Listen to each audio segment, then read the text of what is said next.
I am going to eat your soul and shit it out, Mickey! Thought you only murdered boys. I go both ways. This episode and others like it are brought to you by the generous support of my patrons over on Patreon. If you'd like early access to every video, ad-free content, and access to our Discord server, consider joining our community. Hello, and welcome to Closeted History, the podcast where we out the queer and trans history that you never knew. My name is Destiny. I use she, they pronouns, and today's episode is all about Jennifer's Body, the cult classic of 2009. I'm joined by my two comrades, Alex and Evan, and I'll let them introduce themselves. All right, cool. I'm Alex, also online known as All Things Labor on both Instagram and TikTok, where I discuss worker power and labor unions. Happy to be here. Happy to have you, Alex. This is Evan. I am the host of Left of the Projector podcast, a podcast about movies from a leftist perspective. And you can find me on that on all platforms, Left of the Projector Pod. And yeah, I'm excited to be here as well. Yeah, it's so cool to finally have you on my podcast, Evan, since I I've know, I been was on gonna yours say. a couple of times. But so today's episode is about Jennifer's Body. Came out in 2009. So the description on IMDb says a newly possessed high school cheerleader turns into a succubus who specializes in killing her male classmates. Can her best friend put an end to the horror? So many things wrong with that, which I'm sure that we'll get into. But it was written by Diablo Cody, starring Megan Fox, Amanda Seyfried. Do you know how to say her last name, Alex? I thought it was Seyfried. Honestly, it's been a minute since I've heard about this actress. yeah. Let's call her Ruby. Okay, we think it's Amanda Seyfried. Seyfried? I'm sorry, Amanda, if you're listening to this, which she's not. And Adam Brody, of course. I've been rewatching the OC. And so, like, seeing him in the movie, I'm just like, Cohen, get off the stage. Come on, man. I guess we can start kind of at this really lovely description that we have for the movie. What do we think? I mean, it's funny. So I hadn't read it before. When it says the word succubus, the only thing I can think of is like a really old episode of South Park where there's like a succubus, and I don't remember any details about this episode at all, but it just makes it seem or appear as if she is this, cruel person doing these things and, sucking their power away when it's couldn't be further from the truth. I mean, mostly not her own fault. I don't know. It's very they don't even say the word succubus in the movie, do they? I don't think they do. Yeah, they mention it like one time at the end when she goes to the occult section of the library, Oh when yeah. she's like looking up the demonic stuff. So they do mention it one time. But so it made its way into the description. Yeah, that reminded me of Twilight when she's like, oh my God, vampire, the cold ones, and she's like Googling it or whatever, right? But I was just reading it. I had to look up what succubus meant. I was like, what the hell is that? And I was like, okay. I mean, and like, sure, for me, the part that kind of stands out was just the high school cheerleader. Like, I forget that Jennifer was a cheerleader. Like, what's the point of stating that? Because it's like, maybe just right in the beginning where she's like doing this little thing and she's kind of having this like queer love with her best friend Needy, and they're like staring at each other. But like, I completely forgot. Like, she never in the movie was like, oh yes, like your perspective of what a cheerleader is supposed to be. So I just think it's interesting that they use that to highlight it in the description for the entire movie. I also had forgotten that she was a cheerleader when you said that. I'm like, wait a minute, is there a scene? It's like that's like the opening scene, just where they're, because of course the popular girl at school has to be a cheerleader. That's just the way they would describe them in a lot of teen movies. So they never mention it ever again in the movie at all that she's a cheerleader. Like they have football and other things, but she's not present in any of these things for some reason. No, well, and that scene actually has your song in it, Evan, that you were talking about on the soundtrack. That's when that song plays. It is, yeah, and for anyone who doesn't know, it's the song "I'm Not Gonna Teach Your Boyfriend How to Dance with You," and I don't know if you wanna talk about it now, but the lyrics is specifically the thing that I was thinking of. I didn't know all the words to it, but I looked it up, and it's very interesting as it comes to the plot of the movie. I feel like it's a perfect, I don't know, theme song, I guess you could call it, since it's the opening song. Mhm. Did you wanna What elaborate a little bit more, like, the lyrics or Yeah, yeah, oh, yeah, well, so the as the first line of it is, you are the girl that I've been dreaming of ever since I was a little girl. And the thing that they immediately explain is that Needy and Jennifer are friends from, like they were friends as little kids in a sandbox, and they've ever been, they're inseparable ever since. And then there's some additional things. He says, one bite, or the chorus is, one, I'm biting my tongue, two, he's kissing on you, three, why can't you see, one, two, three, four. And it's very, seems very clear to me that it's describing, without even making the song for the movie, it's that Needy has a boyfriend, and Jennifer and her kind of have this undescribed maybe feelings for each other. And it's very much the lyrics of, them wishing they could be together. Yeah, I could see that for sure, and it does kinda summarize the plot a little bit. Yeah, it's a perfect song to choose, so kudos. But that's all I had on the song. I mean, the rest of the soundtrack is also pretty good, but that was the one particular note. Yeah, I guess we can kinda start with, like, the soundtrack and kind of how it was marketed, because I know that Evan, you and Nathan have had conversations about, soundtracks and their relation with, like, films and especially the Twilight soundtrack. I think that that was very emblematic of that time because this movie came out in 2009. So, around the same time indie bands were kind of like getting their break through movie soundtracks. And so, like on this one, Silver Sun Pickups is on it, Florence and the Machine, um, Dashboard Confessional. Dashboard Confessional, and then Paramore also. And so, like, there were a lot of female centered bands on the soundtrack. And I think that that was on purpose for sure. I think there's also a song by Hole too, which, awesome. And I mean, that's very gay. We love Hole. We love Hole. But yeah, I mean, the whole soundtrack is like a 2000s pop punk nostalgia, just like gold mine. I still definitely listen to the soundtrack today. I was just looking it up. It said that it actually reached number 3 on the US soundtrack album, but it was on the Billboard Top 200 even. So clearly they had an idea of what they were doing with the soundtrack. But as you said, it was like marketed to like 20-year-old men to basically just see a movie where Megan Fox was wearing, short clothing. That was the goal for them. Well, and I actually like I watched the trailer after watching the movie and like the message, the plot, everything that is in the trailer doesn't really summarize what's actually in the movie. So I'd love to hear y'all's thoughts about the marketing and kind of how that played out. I'm trying to remember. So it came out in 2009, right?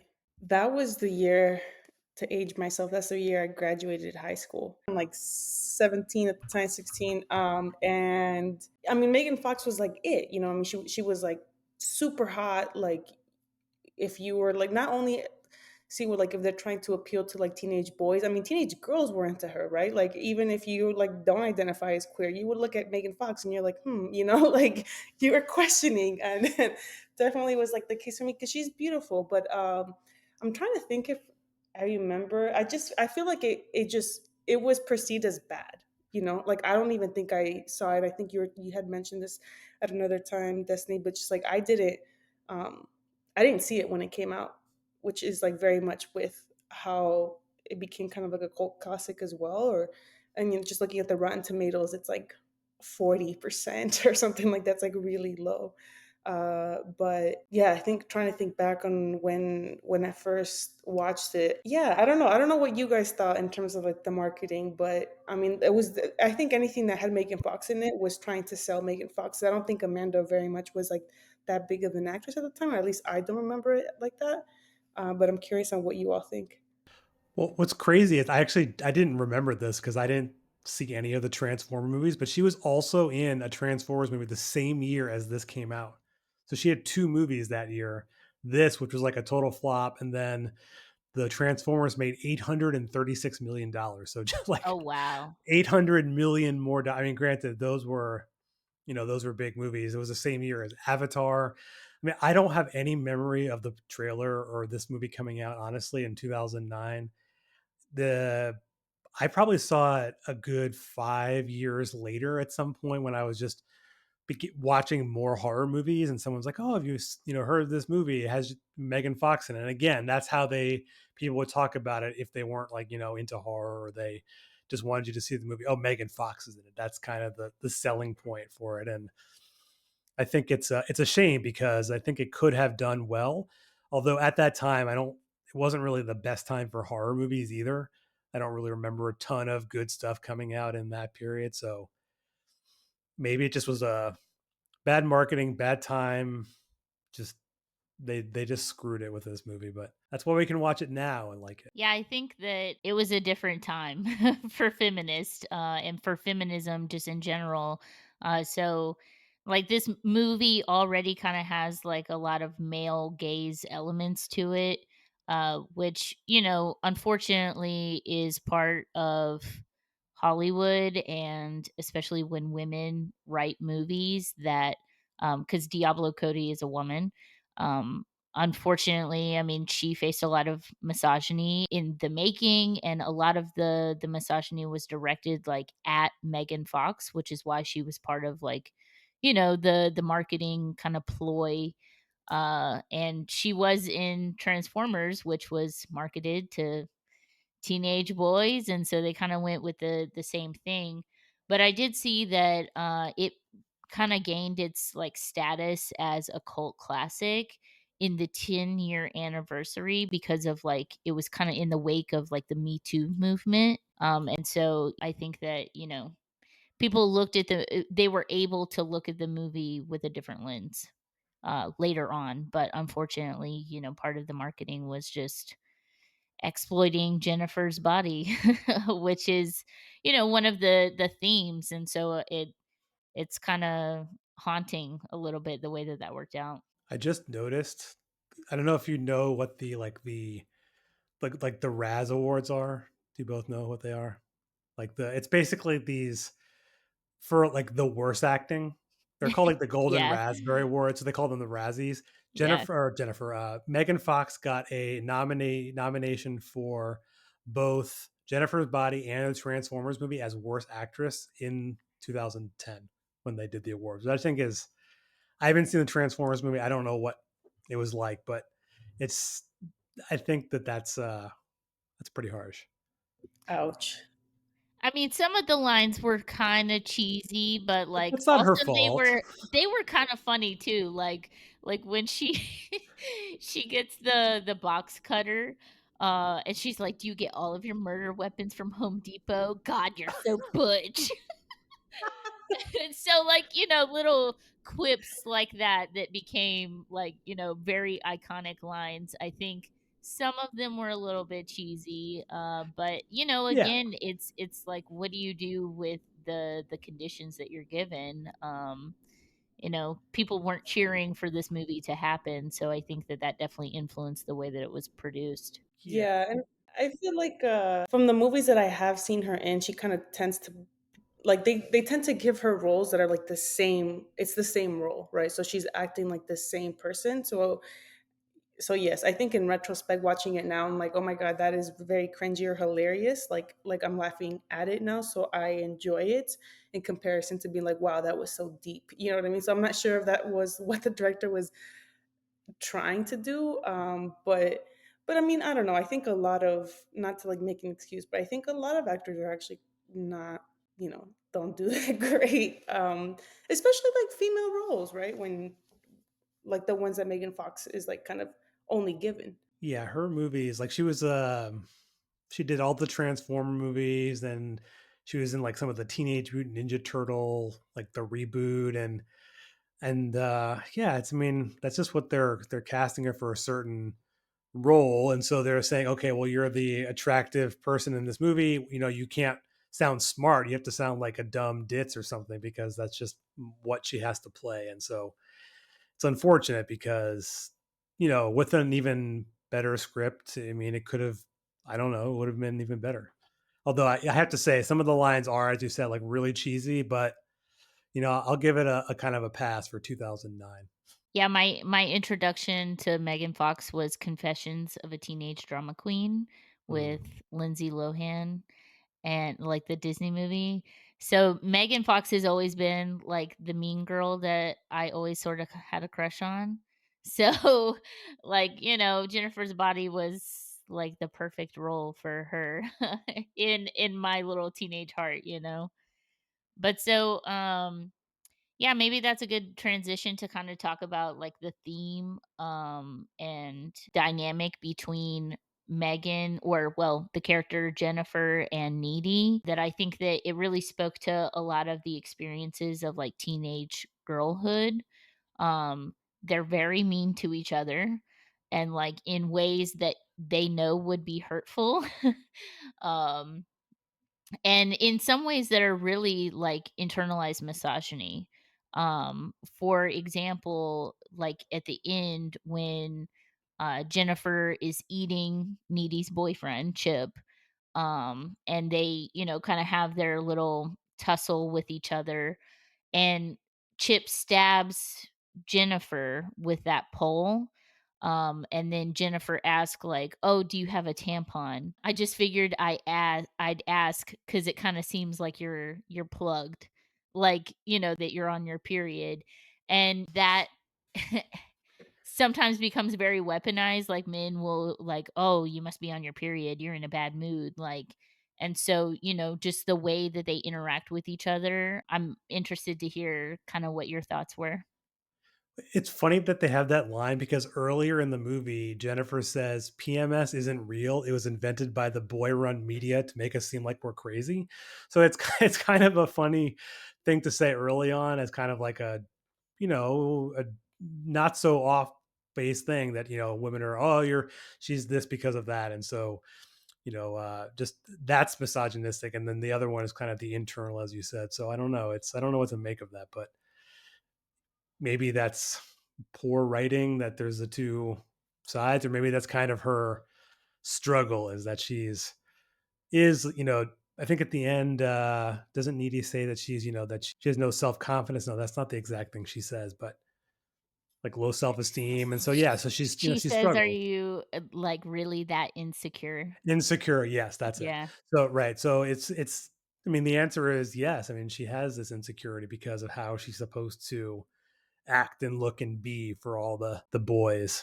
Yeah, I was thinking about that exact line as well, Evan, of at the beginning where she says that, and it's like I feel like at that moment that may have been perceived as much more like feminist, I guess, and now would be like, no, PMS is real, like it is actually a thing, but it is also like two things could be true at the same time. It is also a way for it to be dismissive of like of what people who menstruate, who have certain who are impacted by it, right?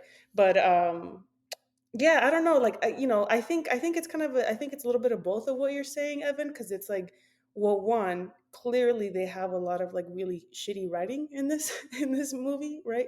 And there's like a lot of examples that we can say, but I think that one at the end like aligns more with that. When I feel like the PMS one, I don't know, was one of those moments that the film had that I think was slightly like more critical, but in a way that's like not in your face, because it is, you are targeting teens, and I thought that was interesting. Like looking at it now as an adult, like in retrospect. Yeah, yeah. I mean, there's lots of far as the writing goes, it's like pretty uneven and cheesy, and I mean, it also doesn't take itself very seriously, which I guess you could also say is sometimes a good thing. And it's also I mean, no, I wouldn't say normal is the wrong word, like in the quotation marks, like normal for horror movies to have kind of this, often have kind of that cheesy writing. But Yeah, they kind of have different competing messages with some of the main two female characters. Yeah, and unfortunately, like that just goes back to production of like what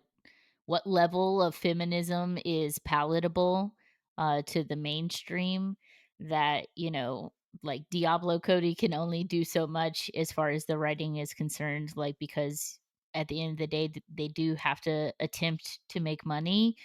And like Evan, you brought up the Razzies earlier, and that like I just think about ever since I did like the research for Frida and Harvey Weinstein's influence on that fucking terrible ass human, like his influence on the movie and just how much he fucking owns Hollywood. I mean, even today, his influence is still felt through the people that he associated himself with.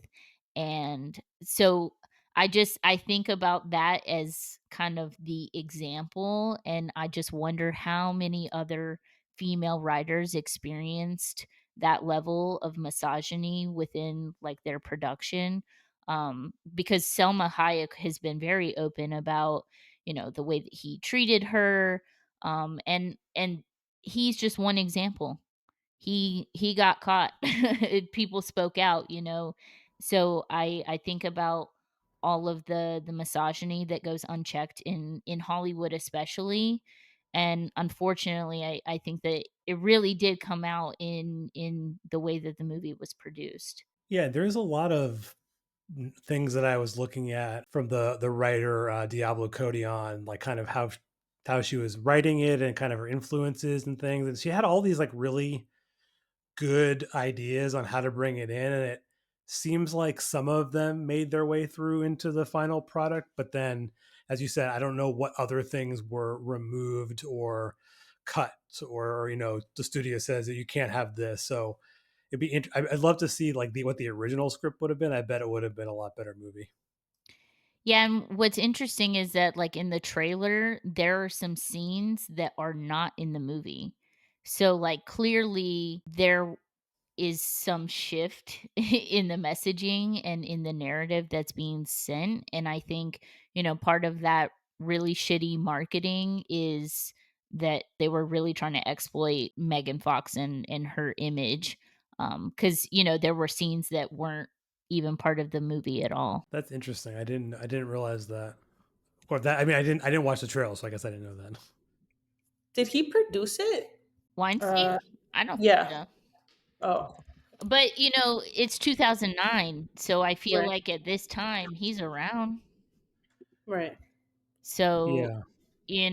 and like think about how many people he worked with and his behavior, and then, people get bold when they're around other people that are allowed to do that, by it being like unchecked or, just not like dealt with. And I think that the movie kind of touches on that also, like the really lack of consequences for male actions in the movie. Jennifer's whole transformation is thanks to a group of dudes who decide to sacrifice her to the devil, which it's actually based on like a real life story. In 1995, Elise Paller was strangled, killed, and then sacrificed to the devil. So there was definitely some real life influence, in the film. Damn. I think I did read that in your notes, but do you happen to know like if did they give a reasoning for why they for the murder? Oh, like the real life people. Yeah. The thread that I read on Reddit just said by making this perfect sacrifice to the devil, they would gain more craziness or nuts that would make them play harder, play faster. And by making the sacrifice to the devil, it would make them go, quote, professional. So, So it is similar to what Jennifer's body like. yeah, so it was a death metal band that sacrificed her. But, in the movie, it's an indie band. Yeah. That's funny. One thing I couldn't find this online. I think you have to buy the DVD, but there is a director's cut with apparently like I bet all those scenes in the trailer that they ended up cutting.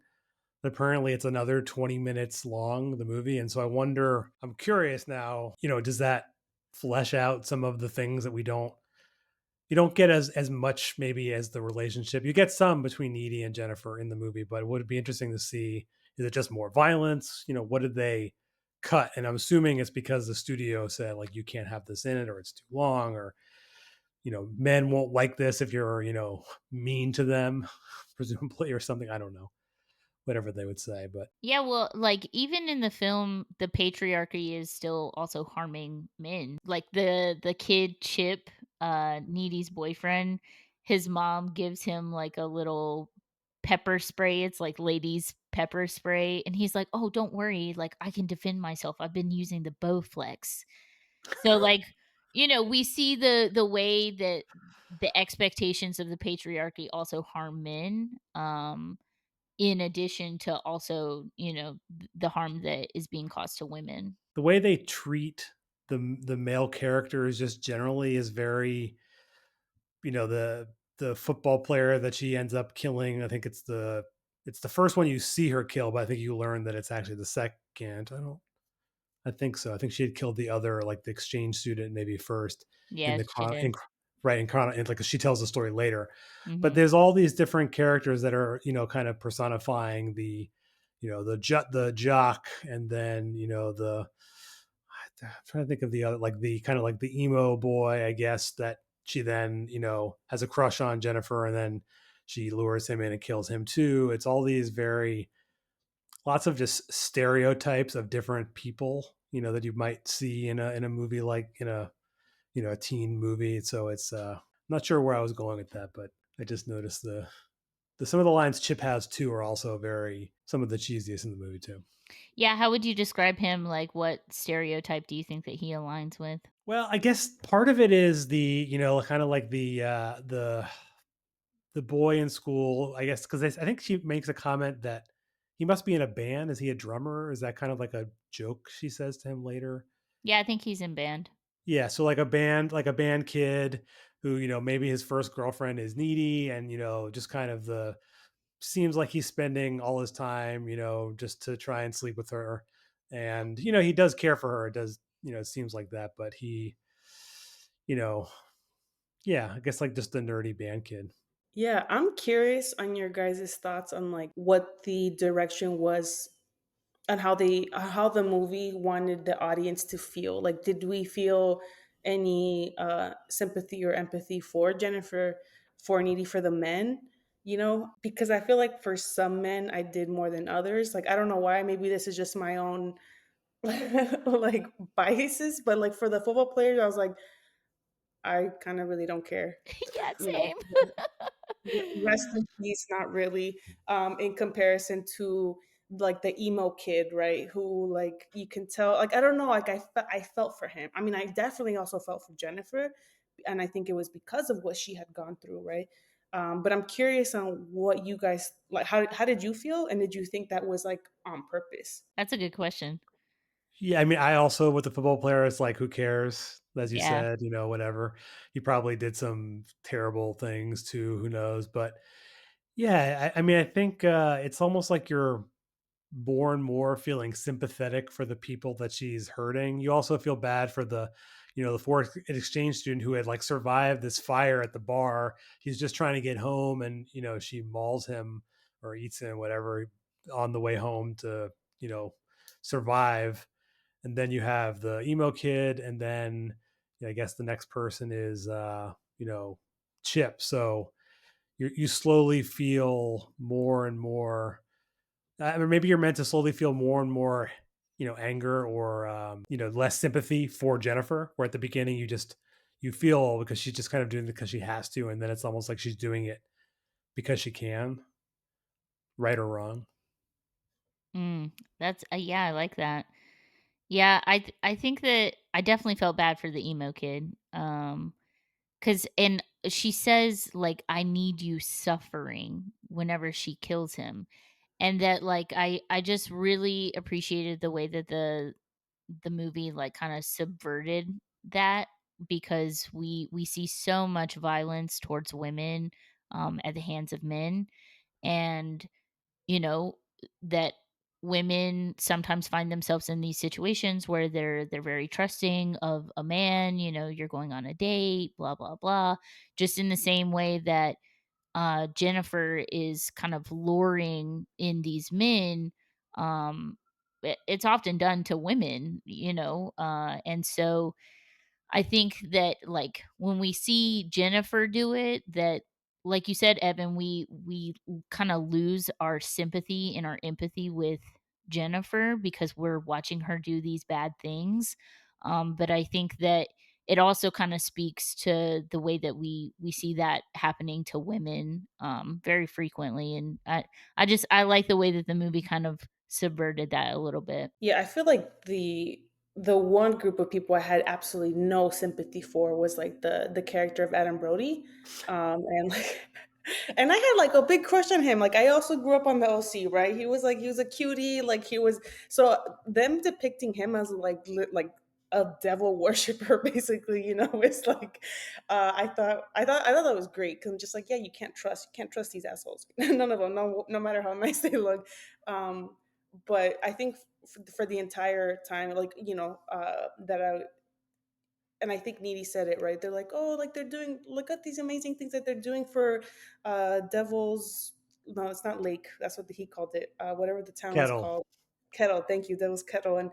And she gets into it with one of her classmates, and she's like, they're doing great. It's like, what is 3%? And because they're only giving 3% of their proceeds, and they did this right. They murdered Jennifer or attempted to kill her, sacrifice her for fame, right? Which is like you said, going back to the true story that this might have been based on, and I think we could like go into what that means now, especially with like being an influencer, or even I didn't watch that episode, but I know Black Mirror. I believe they actually did it when there was the writer strike, which was happening. That's why I think I also didn't watch it. But Kim Kardashian was part of it, and it was like, what are you willing to give up for fame, right? And I think it's kind of playing with what was happening in this movie. What are you are willing to take a life to have a hit song? Well, and that's the violence of capitalism, baby. And what's so funny about it is that Adam Brody's character thinks that they're now famous because they sacrificed Jennifer, when it's only because the fire it's just literally just random circumstances, right? Like the fire happens, it becomes national news, a bunch of people die, so their song becomes this like national news anthem. Has nothing to do with what they actually did. So they committed all this violence, and simply, as capitalism, we all know, it's mostly just luck for them. They lucked into this hit song because the shitty bar had a fire. Which I also have I also have a question about the fire, but maybe it's I'll save it. Well, I wanted to say really quickly that it kind of reminded me of like when all of the celebrities in 2020 during the lockdown portion of COVID, that they all got on Zoom and they're singing that stupid fucking song like Imagine or whatever, like in the way that capitalism often co-ops tragedy.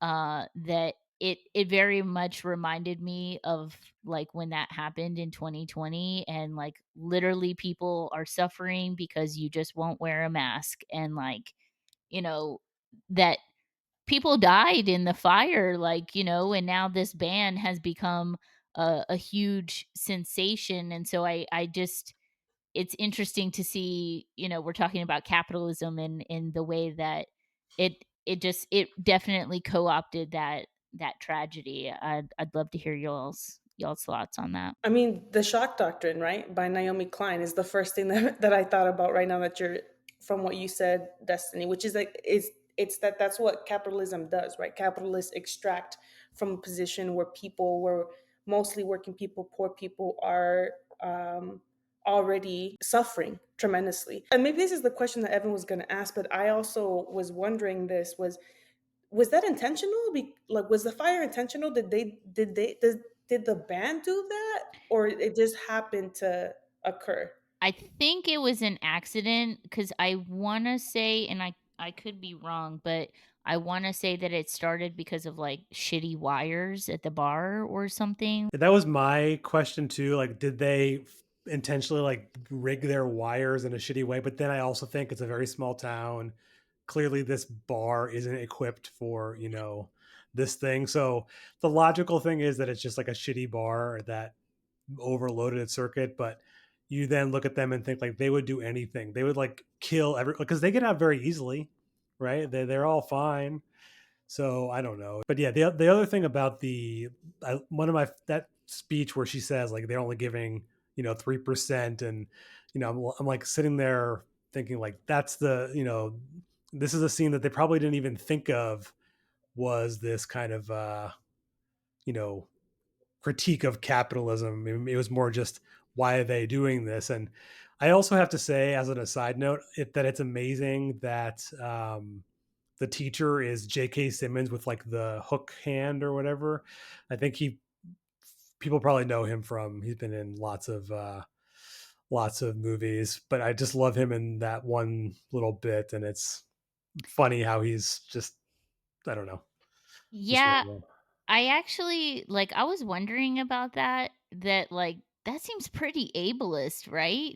That, like, if he True. doesn't actually have a disability and he's kinda cosplaying, like, a disabled person a little bit.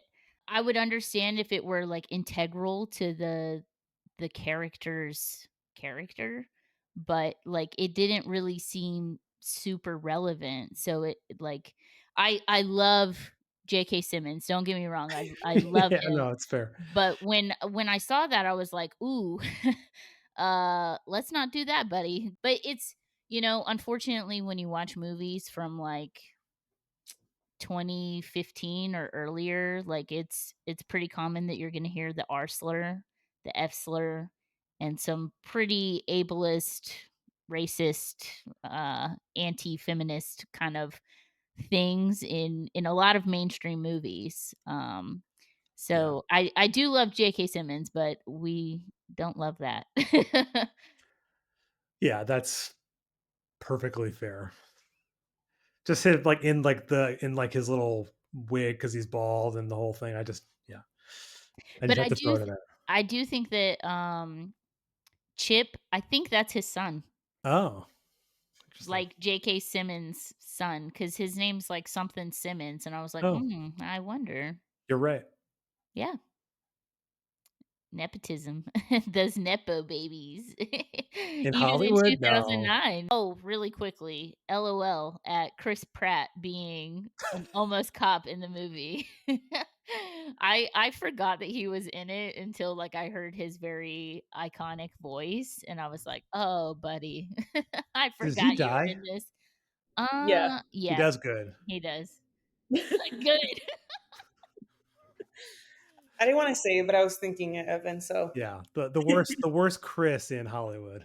So Adam Brody, we did mention it a little bit, that he was my crush on the OC. I loved Cohen, and I feel like during that time he did very much make it cool to be indie. Like, it was cool to listen to Death Cab for Cutie, and honestly the OC showed me a lot of really cool indie bands for the times. But it's ironic that when they're actually, like, sacrificing Jennifer, he's like, "Do you know how hard it is to make it as an indie band?" So, like, it's so funny that he is the one saying that when he kind of, like, brought being indie to the mainstream, and now, he's struggling to make it in his indie band in 2009. People have grown out of it, I guess.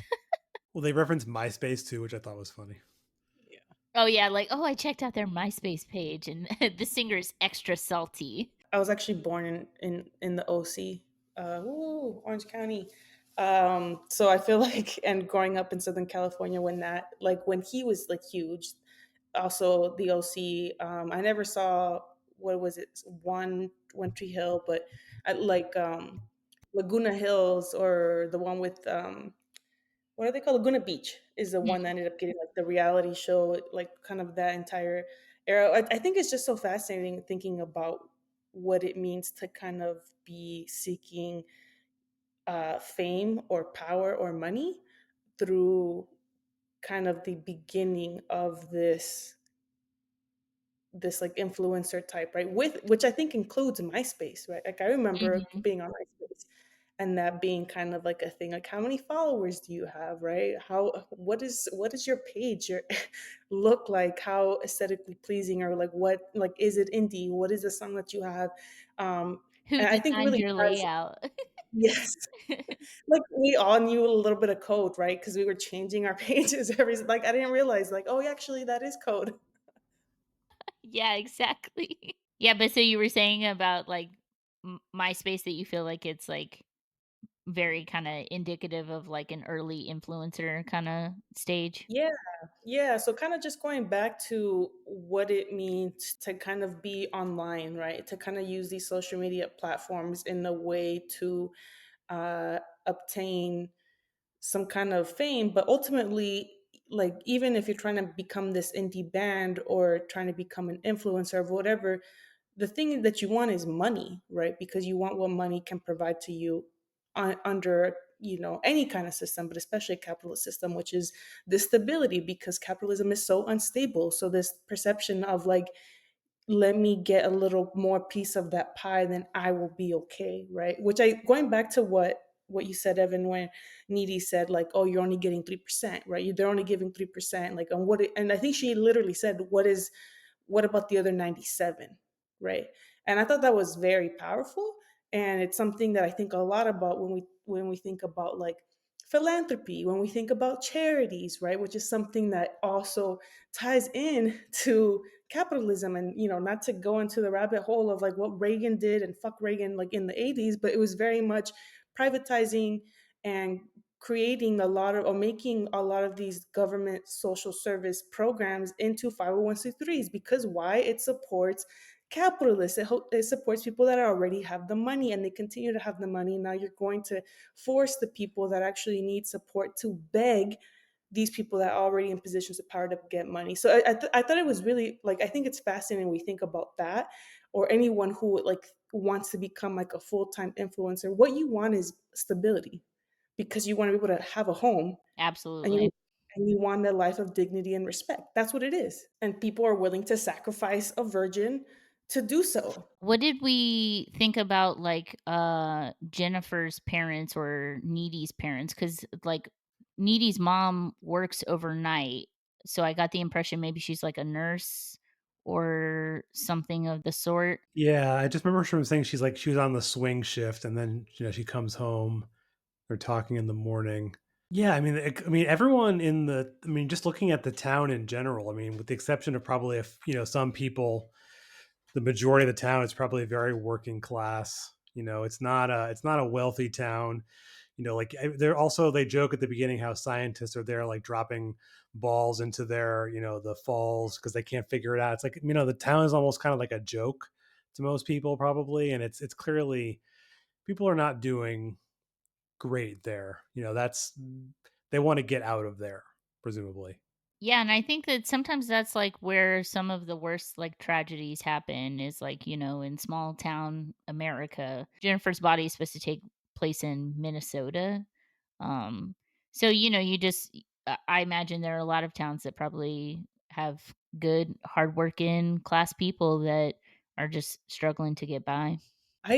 I think the one part that I remember about Needy's mom is like saying that she was having like night terrors or something, right? And then she's like, "Oh, they're not night terrors because it's during the day because she works at night." To be honest, I feel like they seemed very absent. Like they didn't seem to really be around or like in support. I don't even. Do we ever meet Jennifer's parents? I don't think we did, right? The only time that I remember Jennifer's mom being present is there at the end, like when she catches Needy killing her. But I don't remember seeing her at any other point in the movie, which is strange because we see Chip's mom a couple of times, and then we also see Needy's mom. So I think, maybe that also kind of plays into Jennifer's character, that, like, you know, depending on the involvement of her parents, like, she's getting into trouble. So I think that kind of shows that dynamic a little bit. Do you remember seeing her mom any other time? No, Yeah, I yeah, don't I think so. didn't either. Is it okay if we talk about gay stuff now? I just want to talk about the queer coding and queer baiting it's been accused of. I think it's kind of hard to look at media with 2024 eyes and kind of accuse it of queer baiting, because understanding the material conditions that people are in definitely influences what can be produced. And we've talked about here about the production, and 2009 was very, very different. Queer was still a slur. So I think that it's just a little bit different. I do think that it spoke to queer girl friendship, like making out with your friend even though they have a boyfriend, but you can't talk about it. And like just that dynamic, I think that it kind of presented it pretty spot on. So what were y'all's thoughts about like the queer coding or queer baiting? Yeah, I think watching it now as an adult, I was like, damn, like it does happen like this. Like, so, for example, when Jennifer like was not interested in the emo kid at all, and then Needy starts saying that she actually like likes him, or like maybe not even like that, but she thinks he's cool or something, and she immediately turns around and then like asks him out and be like, yes, I'm down. And I think that talks a lot about kind of grow and grow relationships and grow and grow respect for each other. Like we're doing things like, I mean, I am putting on an outfit to get other women and girls to give me a compliment because that sends me to the moon in comparison to when a fucking man does it, right? And I think it's that especially true when it's like when we were young, right? We want, yes, like there's a thing about being a teenager and you want to be accepted, but you want to be really accepted by your girlfriends and like the ones that you look up to. And definitely there it was mutual between Jennifer and Edie, right? Like or at least that's how I saw it. um and then there's the part when they did like make out right after Needy had just had sex for the first time, and I was like, huh, interesting. Like what does that mean? I think it's also like, you're questioning. You're in that time, you're like, I'm not really sure. And I think for that moment, so one, yes, definitely for the male gaze, because it's like you're having two, beautiful women make out, etc. But I think it also spoke to girls, right, who are like, am I gay? Or like, wow, why do I like this? Or, whatever it may be. And I think like two things could exist at the same time. And I think it's one of those moments because, um, I mean, that's what I saw. I'm like, yeah, you play around with your girlfriends when you're a kid, and like, damn, that was actually kind of gay. Like what we were doing, it's pretty queer. Well, and one of the things too that I think is played up very heavily, and especially in the first, I don't know, 15 minutes, I mentioned it earlier, is why someone's like, why does Jennifer like you, this kind of nerdy kid, and they were the sandbox, and love never dies is like the line that they use, but it's very clear that they don't seem to have things in common in kind of all the things they're talking about. Jennifer's talking about all the people she slept with, and Needy is like is actually a virgin, until later in the movie, and all these different things. And there's all these you still trying to figure out like why is it that they're still friends, and is it one of them, clearly her nickname is Needy because she literally needs her friend Jennifer. It's a very very on the nose kind of nickname that she goes by. And then the other line that I thought was interesting, the kind of, I'm curious what you both think of the line. I think it's when she's describing this, how she had been sacrificed, by Adam Brody. She says, "I just know that I woke up and I found my way back to you." Like very clearly, like I belong with you. And then I think that's also when they end up making out right after that, I think. And so it's Mhm. clearly Jennifer is confused. I mean, I think she may be realizing why she's still with Needy, and it also probably makes her feel better because later, as she is insecure, and so all of these things point to something, feelings that are not able to be expressed mostly from Jennifer's side, it seems. Yeah, Maybe not. because Jennifer's definitely like the popular hot girl that Needy is in love with, but that Jennifer definitely has some feelings that she doesn't want to admit to herself too. And that like they're even described as lesbigay, like their friendship is that homoerotic that even other people describe it that way. And it's kind of sad because like I would describe it as a queer relationship, the way that they interact with each other, but you know they maintain that relationship despite the very clear red flags because like Needy is codependent with Jennifer and vice versa based on the line that you just said, Evan. So I think to get to see them kind of navigate that space, it felt like it spoke to a real experience. And I think that it seemed like there were real queer people writing, at least that dynamic of the movie because it felt like it held pretty true. Yeah, I feel like I completely agree, Destiny. I feel like one thing, it just felt very real when, like, right now, Evan, when you said, oh, they had like nothing in common. A lot of my friends in high school, in retrospect, I had nothing in common with, and somehow they were like some of my best friends, right? One of them is actually a neighbor, still my parents' like neighbor, and I have nothing in common with this girl, but we were like inseparable, in high school. And I think that's why it feels very just genuine in that sense. So on top of the fact that like, yeah, you're hanging out with your girlfriends and it might get a little homoerotic every once in a while, and I think that codependency. So like, yeah, which queer or not, like I think a lot of times when you're a teen, you're definitely having that, with some of the people that you're closest to, and I definitely felt that with both Jennifer and Needy. I did want to like quickly touch on that I just put it in my notes here that like many times in the movie there's like real suffering happening, but it's interpreted in a different way. So like Needy voices concern about Jennifer and Chip just thinks it's like the trauma from the fire. So he's very dismissive of her. Then like the football guy, he's screaming, but the teacher thinks that it's just like related to him like being upset about the fire trauma. And then again, like Needy is hallucinating and Chip thinks that she's like orgasming. So I think that like subversion of like real suffering that's interpreted in a different way or that's like then dismissed. I'd love to hear y'all's thoughts on that. Yeah, I think that part, Destiny, when they were that's when they were having sex for the first time, right? And then like, and his immediate, which I think has to do with like the patriarchy and like male ego, right? Like his immediate response was like, "Am I too big for you?" Oh my And it's god, just I know. Like Chip, fucking be quiet. like, absolutely not, Chip. I'll tell you that right now. I don't have to see it to know that's not true. Like I need you to fucking relax.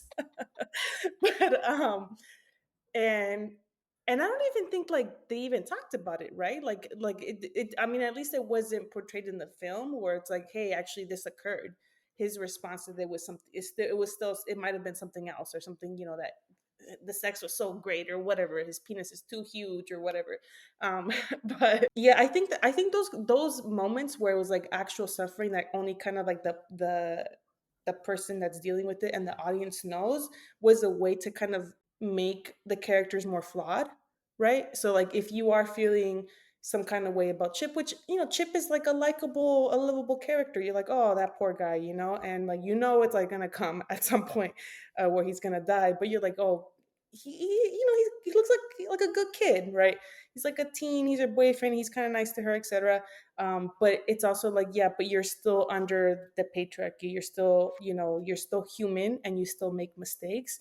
And I think this happened with all of them. Yeah, I'm curious what you both think about the scene, not just kind of Chip's reaction, but the kind of this emotional connection that they're clearly seeming to show between Jennifer and Needy, where she's she's supposed to be doing something where it'd be pleasurable for her, but instead she's living through Jennifer's killing of this emo kid, and seemingly for Jennifer it's almost like a pleasurable experience because she now is, you know, fulfilled in some sense. So that's that scene, like I don't know what to make of it and like kind of the grand scheme, except that they're intrinsically connected in some way beyond just.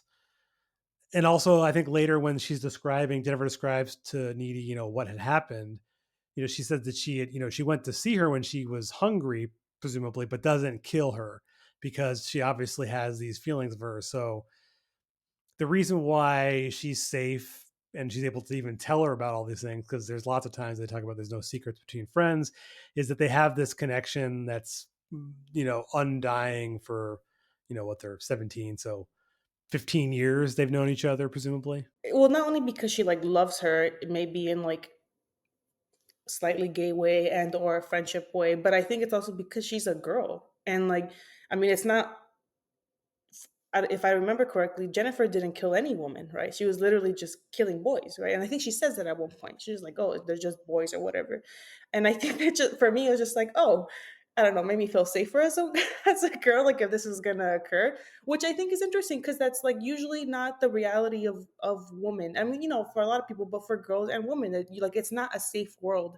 So for this movie to kind of be like an alternative reality where women are safer or girls are safer, something that I really appreciated, um, that I thought was more of like a feminist perspective. And I'm saying we got to go out and kill men, obviously not, but like I'm saying, like it just felt like uh, a juxtaposition to what the real world is for girls. Yeah, for sure. She does like at the pool scene, she's like, "Oh, I thought you only kill girls." And then the iconic like "I go both ways" line. So like but I think that that does kind of speak to the experience of womanhood, that there are some times where we turn against each other. We definitely have internalized misogyny that we have to unpack for ourselves, to see the way that the patriarchy is influencing our relationship with other women. But yeah, you're absolutely right that like, you know, it is kind of like this sisterhood, or you know, this camaraderie amongst women that is definitely present in the movie, and does kind of subvert what is present within the real world. That's a really great point. And just visually wise, the scene with like in like the gross pool at the end is also really pretty cool. I don't know, just yeah, it seems like the perfect place for like a final kind of murder scene or kill scene in like a And I love crusty her old pool. dress. Yeah. Well, I love the dress.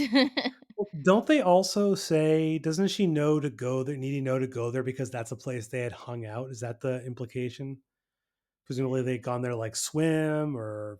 I couldn't remember why she knows to go to that place. Like when I was watching it, I couldn't remember if there was a reference earlier in the movie or something like that. That might have been cut. Yeah. I did notice like that it multiple like times in the movie, Jennifer has one of her fingernails painted a different color, which is actually like a queer coded signal from like back in the day, that that's how you would signal to other women that you were queer. So I thought that that was kind of like a cool, I guess not Easter egg, but you know, like a cool little nod to the history. What would you give it out of 10? I give it 8, 7.5. Yeah, I think I would give it a 7. It's like, you know, it's a classic, and it's like it reminds me of a simpler time. I don't, and yeah, I like, it's for me it's the right amount of like not actually scary or gory, but like not, you know, like I don't like things that are too intense. Life is too intense. I can't watch films that are too intense. So That makes so this was perfect just, sense. you know, so like so the cheesiness of this was perfect. Like that in contrast with the murders, perfect. Yeah. Perfect. Well, I mean, as far as like when I was thinking before, I was saying like at night, like this period of time wasn't great for horror movies. You know, I mean, I would still consider this a horror movie, in some ways. You could maybe argue, and they can only think of a couple other movies even from that year that were good. So yeah, I gave it 4 out of 5 on Letterboxd, so that's about an 8. I mean, yeah, it's right about there. I'd say is fair. I think it's definitely worth watching just if you like movies, and then I think yeah, I would recommend it to anyone. Yeah, I think I'm gonna have to agree. I would probably give it like a 7 out of 10. Um, I mean, I think that in a lot of ways it kind of aged pretty poorly, but I don't know many movies from the late tens that didn't. Um, but yeah, I mean, it's a cult classic. I think the costume design is really great, and we love gay girls, and yeah, it's definitely a good movie. And if you haven't seen it, I think that you should definitely watch it. I'm coming up on an interview with the editor of It Came from the Closet, which actually features Jennifer's body. So if either of you haven't read that book, it's really great. It's like a collection of essays from like, Hmm. queer perspectives. It's got quite a few different authors in it. All right, so thank you so much, both of you, for joining me today. I really enjoyed our talk on Jennifer's body. Do you want to tell the good folks where they can find you? Sure. You can again listen to Left with Projector, especially episodes with Destiny, if you want to hear more of us discussing movies, including the latest one on the Twisters, and leftwithprojector.com. And thanks for having me. It's been great. Yeah, thank you, Destiny, for having me. It's nice to see you again, Evan. And again, my name is Alex. You can find me on social media, on TikTok and on Instagram as All Things Labor. If you want to organize your workplace, hit me up. All right. Well, thank you both. And thank you so much for listening. And until the next time.